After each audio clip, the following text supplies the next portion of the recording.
What it do, family and friends? Welcome back to the Church of Black Power. If you are not subscribed, go ahead and hit that subscribe button along with the notification bell so you can be notified whenever these videos drop. Please make sure you're hitting that like and share button. Help me beat up the algorithm so that we can get this message out to the ears that need to hear. And also, family, if you have not yet, and I know most of you haven't because I haven't told you guys about it yet, but I actually wrote a real reparations bill. That's right, family. It's geared directly to the descendants of American slaves. So, I'm going to have the link in the description box. It's up on change.org. It's called the RDAS Act, Reparations for the Descendants of American Slaves Act. Please go to change.org and put your signature on that petition. We get enough signatures, I'm going to be taking the bill to different representatives and pushing that as our agenda. I'm also in the middle of working on a black hate crime bill, so stay tuned for that. With that being said, family, let's get into today's topic, which is one-minded voting. One issue voting. One issue situations when you're speaking to politicians. We should be focused on literally our community and our community alone when speaking to these politicians. And I say that because as much as I love this sister, I love our dear sister, there was some issues that I took away from. Well, the problem that I had, I want to talk to you guys about today. And if you don't know what I'm talking about, our dear sister, Vicki Dillard, had the opportunity to sit down in front of RFK Kennedy Jr. And I'm gonna play it, and then we're gonna get into my issue, because like I said, when we're speaking to these politicians, it should be all about us. It shouldn't have any room or wiggle room for them to misconstrue or misconceptualize what you're saying and do something totally opposite of what you were actually meaning. So I'm going to play the clip and then I'll come back with my commentary. The only people who can really change that culture is the guy who's in charge. Well, with that being said, Vicki Dillard and Anubis, welcome to the Free Think Zone. We've been having a great conversation. Vicki, I want to start with you, and that we've teed it all up, and you know, you don't have to follow any particular question, but just what's on your heart, what's on your mind, and what would you like to ask and bring into this discussion with presidential candidate Robert F. Kennedy Jr. Indeed, indeed. Thank you so much for coming. I would like to talk about the Holocaust briefly, the Black Holocaust, the most devastating human tragedy that has ever existed, that's lasted longer than any other for going into 500 years, that has neither ceased nor desist, and we have not received reparations. And just up from chattel slavery, convict leasing, and all of these other injustices, and under the heel of Jim Crow, our people went to Germany to fight Hitler to deliver some of the Jews from his hand, only for them to turn around and call some of us anti-Semitic. There is a multi-volume book that talks about the secret relationship between blacks and Jews, because we know that some of the most damning and devastating effects that we've experienced in slavery had to do with members of the Jewish community. This is important to understand. Why am I bringing this up? Because our perspective of the world is unmatched in every way. So when we talk about something being a genocide or something being a problem, I think our opinion should matter and it should be listened to very closely. In terms of reparation, the emphasis should be lineage based. I am not only a media personality in alternative media, independent media, but I am also a spiritual teacher. I've had supernatural encounters since I was a child. And so the thing that I'm having here, even with you here, sir, is prophetic and was prophesied years ago. And I must tell you, what I'm saying to you is not even an opinion. It is something that I want you, with respect and great humility, to remember. There is an... So, off the vert, she comes off wonderful. Stupendous. Chef's kiss. Mwah. Love it. I love it. She's very detailed. She made sure to let him know that this isn't really a question. I want you to understand what I'm telling you. So she started off amazing. Amazing. Let's continue.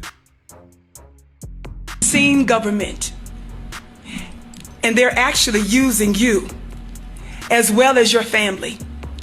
And whether, no matter who's paying you, which is suspect right now, and no matter how your positions seem to be divergent and doesn't quite make much sense when we see how strongly you are on so many other issues of justice.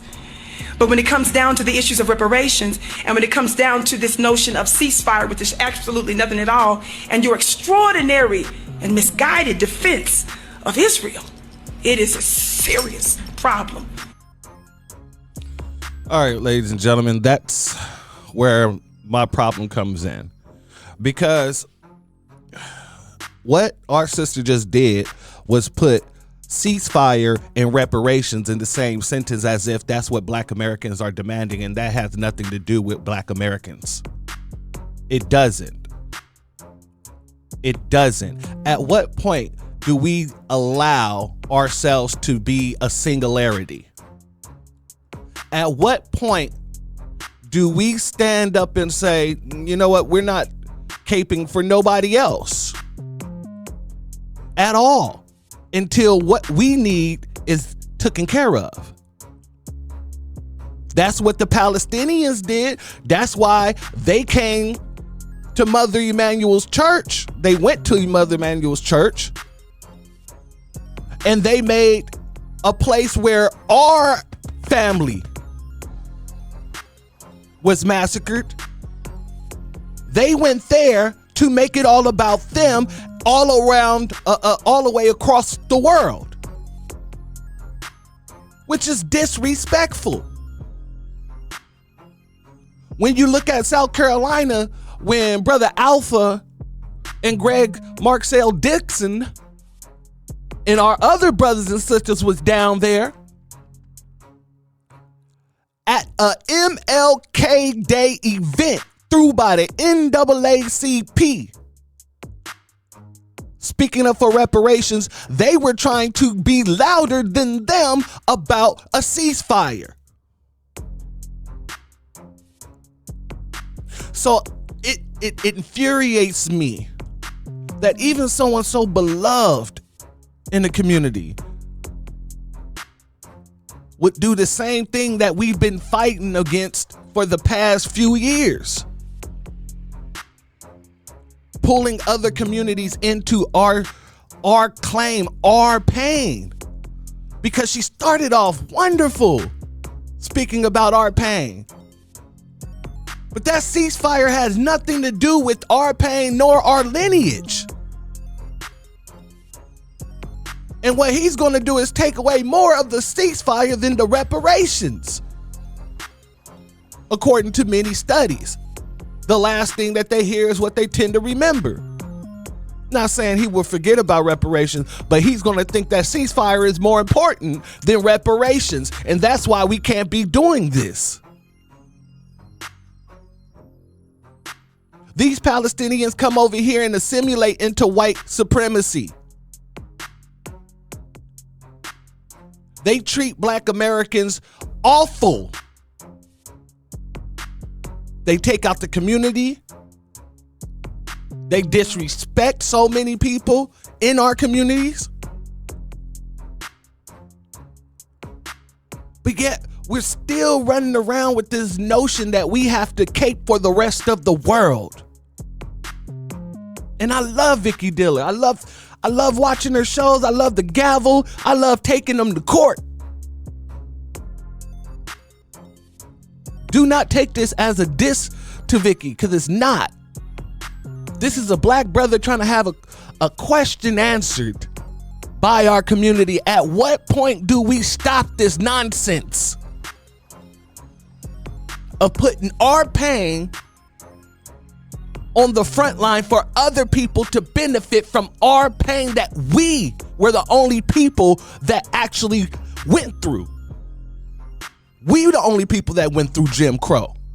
We the only people that went through lynching. We the only people that went through 400 plus years of slavery, building a country, a nation with no compensation, no rights, and no type of ability to be a human being. This is my problem. This is my problem. When we're sitting here talking to people about us, and now we're bringing other people into another, that's the same thing, the black and brown crap, black, brown, and none of the brown people are speaking up for black.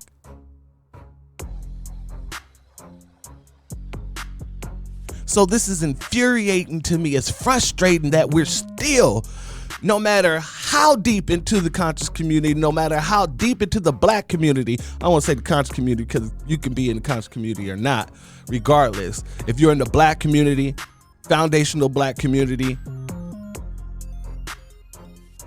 that's what I'm talking about. But at what end do we say enough?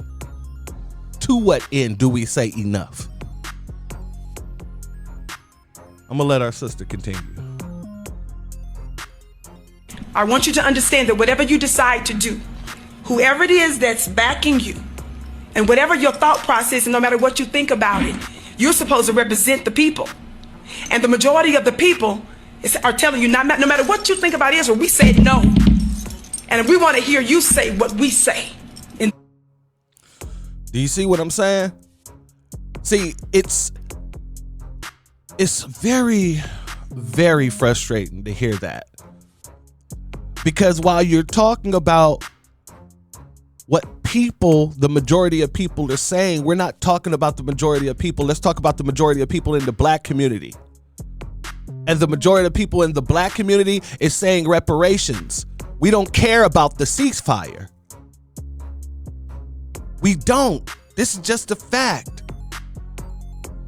That ceasefire does nothing for the black community here, who's under fire. We're calling for a ceasefire for our people here in America. We do not have hate crime bills for us. We do not have any type of policy for us, but yet we're demanding policy for people across the world. And those same people who are here are disrespecting the people who built this country. And they do it without a thought.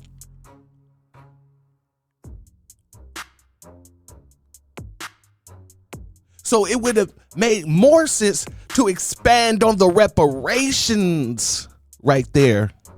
When she says the people wants this. The people wants reparations. And there is no pathway for you to get to the White House without the black community. So Mr. Robert F. Kennedy Jr., if you want the black community to support you, you're going to have to come with an actual black agenda and support cash payment reparations.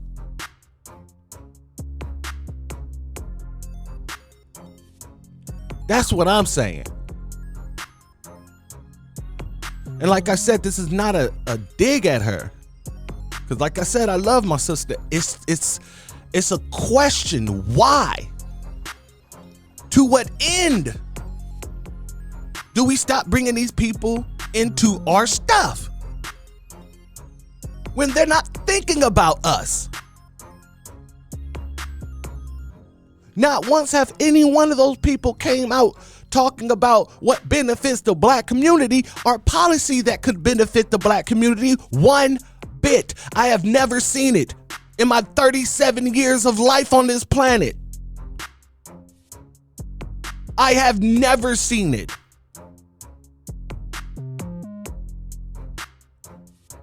Let's let our sister continue. Majority. So whatever you individually think should not take precedent over the majority of us. And especially when you see folk like us talk. That should hold greater weight because of our unique position. Let me say this. Indeed, I tremble for my country when I reflect that God is just, that his justice cannot sleep forever, that considering numbers, nature, and natural means only a revolution of the wheel of fortune, listen, and exchange of situation is among possible events, that it may become probable for supernatural interference. This was from Thomas Jefferson. He understood that the hell that they brought upon the foundation of black America, who's responsible for the creation of America, based on our black blood that was shed on our nightmare, this American dream to which many flee from around the world. He said, and he knew that there was going to be a moment of justice that America would have to pay. So there was nothing. But real quick, I'm getting a signal from the back also. Vicki, you have a question? I don't. No question, it's comment. Yes, I want to finish my comment. How many, do I have a few seconds left? Sure. Thank you, no question. And the reason there's no question is because I've watched you, and particularly some of your exchanges or your promised exchange you were supposed to have with Max Blumenthal, who was a foremost authority on this notion of Israel. And I've noticed how you've come down when it comes down to reparations. So it's not my job to try to ask a question about this. I want you to remember what I say and consider the things that I'm saying. I'm almost finished. Reparations is lineage, should be lineage based. And so long as we can prove that our ancestors were enslaved, that should be the emphasis. Lineage-based reparations. Lineage-based reparations is a debt America owes. It is not you being altruistic or philanthropic. It is owed, and America must pay her debt. And I should say this. When I talked about the interconnection between the spiritual aspect of Thomas Jefferson, he understood that no matter what you try to put forward, whether it's vaccines, whether it's the economy, whether it's the drama between the political parties, it is interconnected to the fact that you've not dealt with the original sin. So you're going to have hell in every area in America and around the world if we don't get justice. You understand? My last point. Judith Varney Shore. Do you know who she is? Former Israeli consul. And the meeting was recorded. I did multiple broadcasts on this. You can Google it, it'll pop up. She said a few years ago, as an Israeli government official, that the problem with Israel is black American youth. And that's actually 100% factual. I also did a broadcast on the very same subject. If you want to see it, you can look through my previous videos. But yeah, that's absolutely true. She definitely said that Israel's main issue is black American children, the BLM and movement and all this other stuff. So Vicki's not lying when she says that. No congressional hearing was had. We find out that the issue with the police department, many police officers in the United States are trained by the Mossad and Israeli soldiers. They come here and they fly over there. And they have actually traced credibly some of the training to some of the actual injuries and murders of our people here in these United States of America. And $4 billion every year since Israel's existence would be a hell of a down payment for our reparations. So I would say that to you, brother. And I would say to consider that America has no choice. And perhaps you were called for such a time as this because you have a level of energy that has to do with justice and this unusual grouping of the danger that you pose to both sides could go further when you do right by us. So this resistance, last point that you have with reparations, this resistance that you have, if that isn't dealt with, you're going to run into problems in more ways than one. Like I said, I agree with 96% of what she said here. Everything. 96%. The 4% that I don't agree with, that I do push back on, is the ceasefire nonsense. And I've said this on a post, one of my posts on X, Twitter. I refuse to call it X, but Twitter. I said I agree with most of what our sister Vicki Dillard was saying. My pushback is a ceasefire nonsense.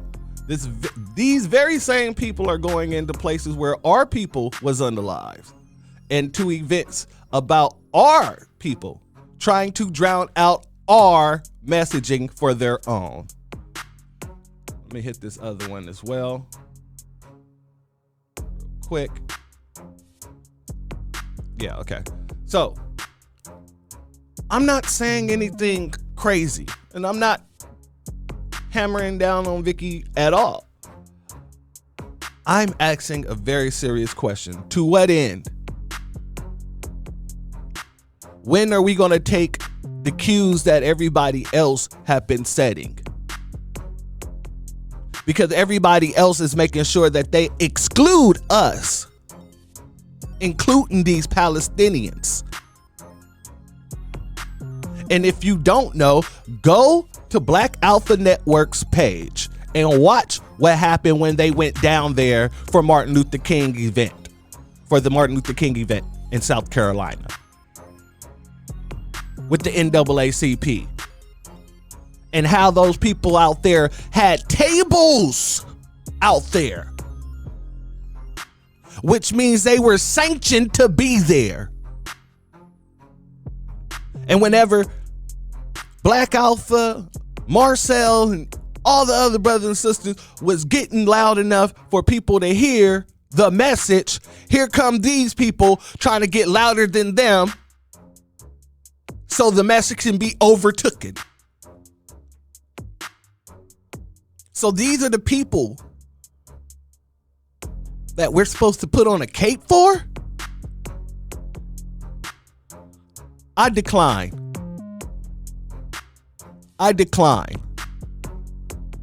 Whenever I get in front of a politician, I don't know. Diction, excuse me. Anytime I get in front of those type of people, you've guys seen, I've recorded videos for your viewer purposes and making sure that we all know what being on code looks like when speaking to these politicians. I'm very direct. I push back. And the only people that I speak about is black people, unless I'm making a comparison like I did with Ron Reynolds when I told him we're the people that's gone through the most heinous situations in the world, but yet we're seeing money going to everyone else. We got to make a decision right here and right now. What will we be doing 30, 40 years from now? Will we be in a position of economic power?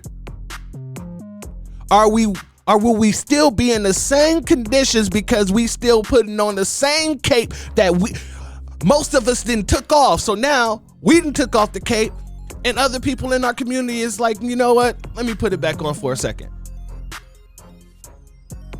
Now, I'm not saying that Vicki had ill intentions at all.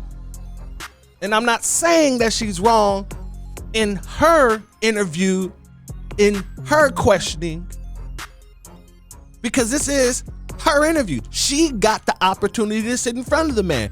I'm not faulting her for what she decided to say. What I am doing is shining a light on us. When do we say enough is enough? When do we say, I will no longer mention any other group outside of Black Americans because That's the group that needs representation overall.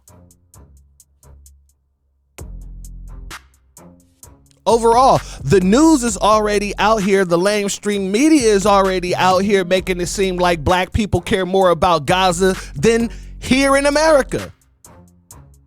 So why perpetuate that narrative is my question.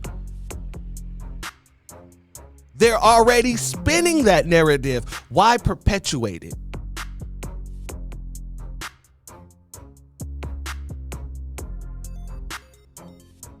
Family and friends,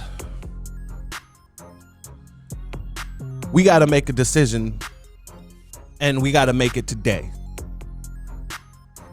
that we are never again bringing up any other group within a situation about us talking about our power, talking about our needs, our interest. No other group should be brought into it. There should be no other entrance outside of our own.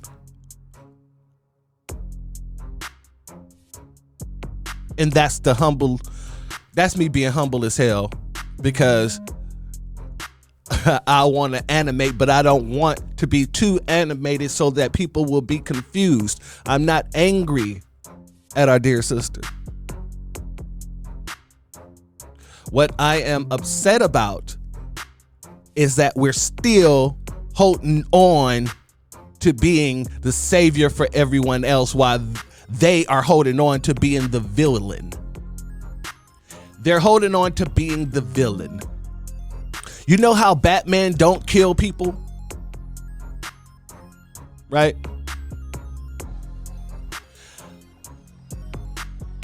But then they end up becoming 10 to 100 times worse. So what Batman is doing, he's actually, by not taking these people out permanently, he's making them a bigger villain than what they was previously when he fought them. And that's where we are today. We're over here literally calling folks out left and right, standing on our square for Black Americans, but we ain't cutting them out all the way. So now they're coming out more and more dangerous. Then something happens and they run into our community asking for help.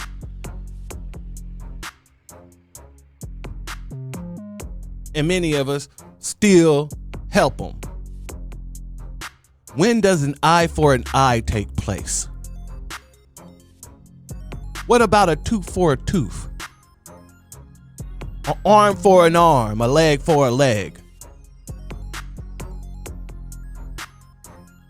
I'm just wondering. And a lot of people put it on their spiritual beliefs. If you put it on your spiritual beliefs that you want to help people, fine. Okay, cool, whatever.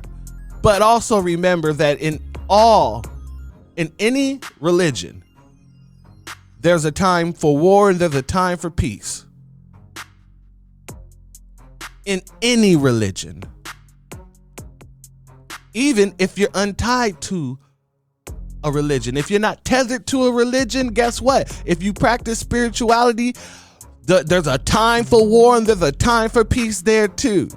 That's why I can't stand the people in the conscious community that be acting like it's all peace, peace, peace. Gotta stay high vibrational. Gotta stay high vibrational. That's all nonsense. Because when our ancestors used spirituality, they was bringing demons down to take care of these suckers. Why you think they were so afraid of the Black community? The ex-slaves. Especially down in New Orleans. Now tell me I'm lying. Hoodoo voodoo till this day. Till this day. is working with angry ancestral spirits. And you can't be a person talking about high vibration, but then you calling on your ancestors to put in work for you. That's not high vibrational. So there's a time and a place for everything. Yes, there are times where you need to maintain your high vibrations.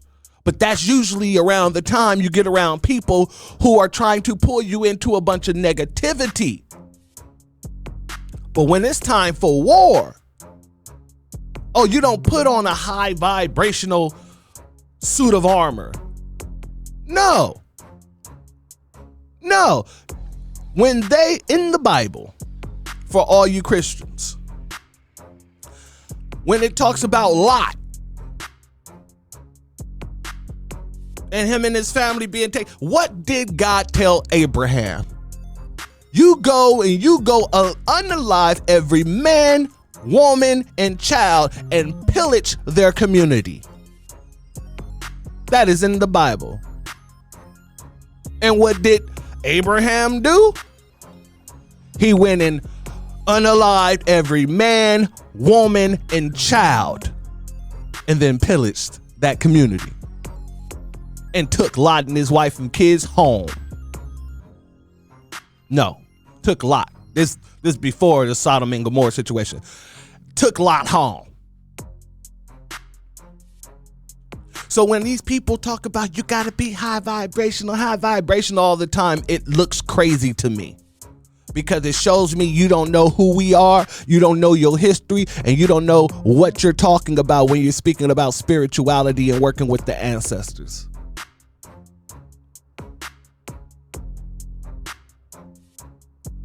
I'm just going to leave it there. So family and friends, leave a comment. Let me know what you think about this situation and let me know how you feel. Should we continue to cape for these people? Or should we be very, very, very clear anytime we get in front of politicians that it is just about us? If you haven't done it already, family, go ahead, hit the like and subscribe. If you have not subscribed already, hit that share button. Let's get this message out to the ears that need to hear. And there's a lot of ears that need to hear this message. And again, please go to the link in the description and go and sign your name. Make sure you read it first. Make sure you agree with what I put there. Read the intro and then read the bill that I put there. First, the intro is there. It's probably about 7-8 paragraphs or whatnot. And then it actually gets into the bill. So if you want to skip the intro and just get into the bill, look for the area where it says, excuse me one second. Look for the area where it says, the goal is for Congress to adopt and pass this bill. And then it goes into the RDAS bill, the reparations for the descendants of Black Americans.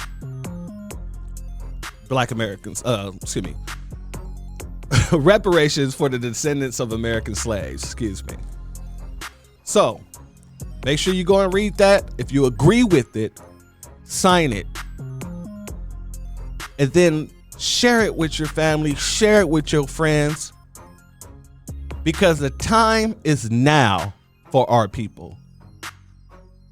The time is now for our people. And I would highly encourage you to read what I wrote in that introduction as well on the change.org site, because I tell people why the time is now. I give documentation for why the time is now. And with that being said, family and friends, the doors of the church are now closed.